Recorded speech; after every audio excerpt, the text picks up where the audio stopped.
అందరికీ నమస్తే. ఈరోజు వేదమంత్రము ఓం ఇమే హితే బ్రహ్మకృతః సుతే సచా మధౌ నమక్ష ఆసతే ఇంద్రే కామం జరితారో పశూయవో రథేన పాదమాధదుః. ఈ యొక్క ఋగ్వేదము సామవేదంలో ఈ మంత్రం ఉన్నది. ఈ యొక్క మంత్రము యొక్క భావార్థాన్ని తెలుసుకుందాం.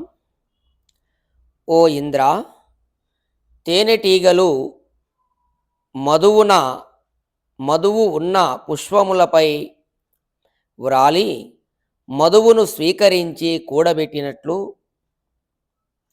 జ్ఞానమును కలిగించునట్టియు నిన్ను ఉద్దేశించి బ్రహ్మయజ్ఞము అనగా ధ్యానము చేయునట్టియు భక్తులు ప్రతి స్థలముల నుండి నీ జ్ఞానమును ప్రేమను పొంది భక్తి రసమును ఆస్వాదించి సంగ్రహింతురు.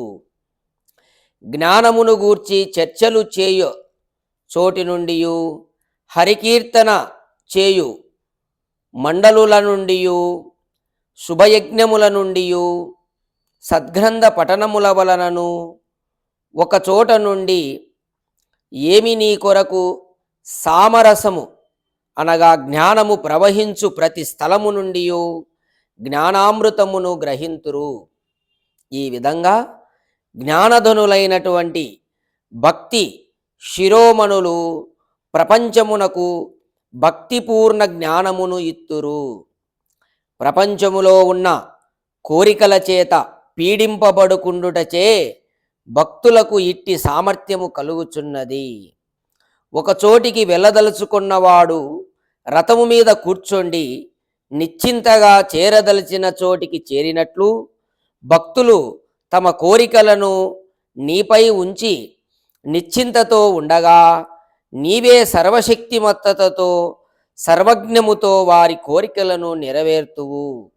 ఈ ఇంద్రుడను రథమును ఆశ్రయించి కోరికలను పాదములను చేర్చి రథంపై కూర్చున్నచో తృష్ణ, వ్యాకులత, చింత మొదలగునవి ఏమీయూ ఉండవు.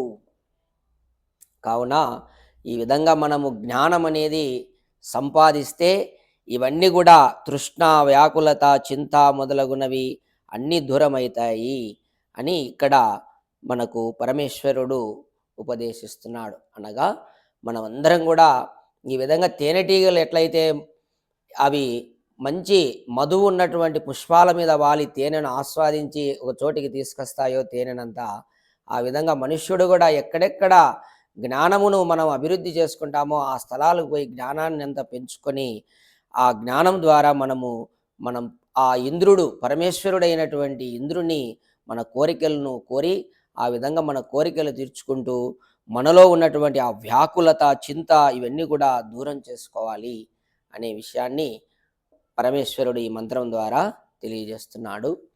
ఓం తత్ సత్.